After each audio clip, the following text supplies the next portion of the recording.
As corny as it sounds, I do it to connect with people because it reminds me of, it doesn't remind me, but it all goes back to how I started. Basically, I never danced in my life. I never pictured myself dancing ever. So when I saw my instructors do that demonstration and I was getting into it, at that moment I felt like I connected to them because I wanted to learn what to do. I was like, yo, it's possible that I could do that, things like that, and it made me want to get up and dance. So, mind you, the day before, I hated dancing. And at that moment I saw that and I was like, wow. So the fact that they were able to change my mind that quick and connect with me, it was like, yo, if I could make someone else feel that same way, it would be amazing. I started dancing when I was 12, I'm 20 right now. In February, I started in February of 2011, so it's been 8 years. Inspired me, my instructor, Jonathan, and of course my other instructor, Vivian.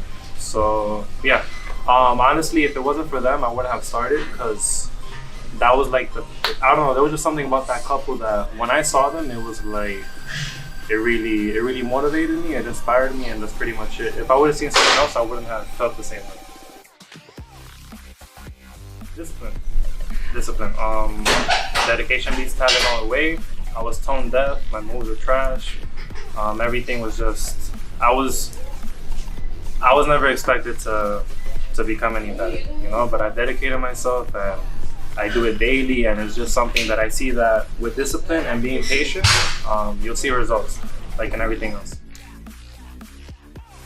My favorite type of dancing obviously is salsa. And if I had to choose one of the styles, I would say Colombian salsa is what I started with.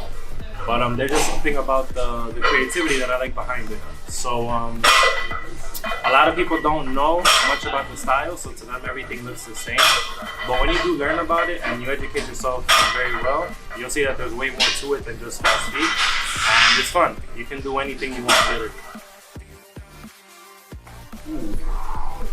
If I wasn't dancing, I'm pretty sure I would be powerlifting, competing with gym stuff. I would be powerlifting, or I would be boxing. But I think powerlifting more because boxing, my mom doesn't accept. She would have a heart attack. So,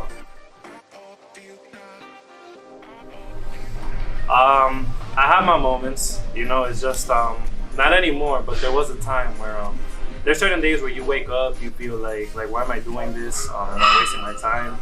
That was before I found out the real reason why I do it. And yeah, so sometimes I would wake up, sometimes I would be like, yo, what if I just drop all of this, you know, go back to just being boring, doing boring stuff, doing regular stuff. But yeah, there was definitely times where I felt like quitting.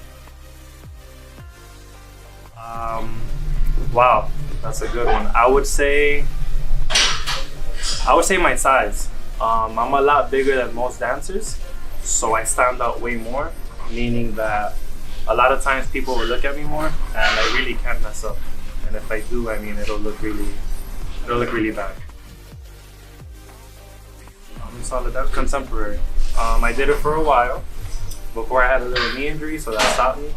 But during the time that I did it, felt it's a really, I would classify it as it's freeing. Like when I danced it, I just felt really good, didn't care about anything, and it was just mostly, it was very flowy. There was just something about it that I loved. Honestly speaking, I wouldn't give myself an advice because I don't feel like I've done everything right, but I mean, I feel like the things I've gone through, and let's say, the things I've gone through have made me who I am in that dancing. So, and I've been successful till now, little by little. So I would keep it at that. I would just say, I wouldn't say anything.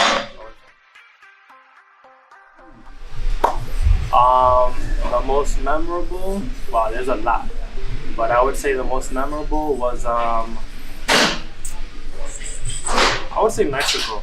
Mexico last year in the summer, the championship. That was the first time I won in the semi-pro division. And during that time, that was actually one of the moments where I felt like giving up.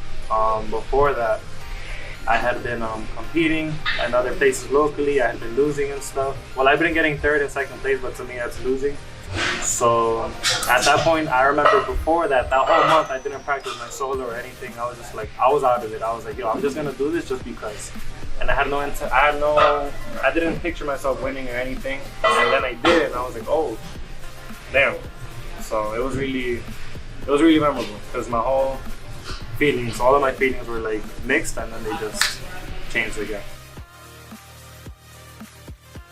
My hobbies are basically lifting at the gym. That's all I do.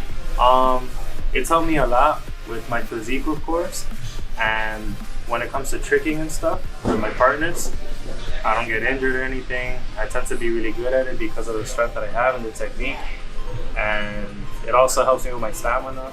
So I'm always doing something physical, and I could tell when it comes to showtime. You know, I finish a performance and I come out and everyone's out of breath, and I'm just like, dedicate yourself, man. Dedicate it, become obsessed with it. You know, if you don't become obsessed with it, then the chances of you becoming successful at it are very difficult. And make sure you do it for you. You know, like I compete in everything, but I don't think about the other person. When I compete, I think about how I did last time, and I want to do better than myself. Right now, there's no one that I look at and I'm like, oh, I have to beat them. Not because I think I'm better, but I don't care. You know, I do this for me, and I want to be better than I was a month ago, 2 months ago, 3 months ago, last year, whatever it is. And that's pretty much it.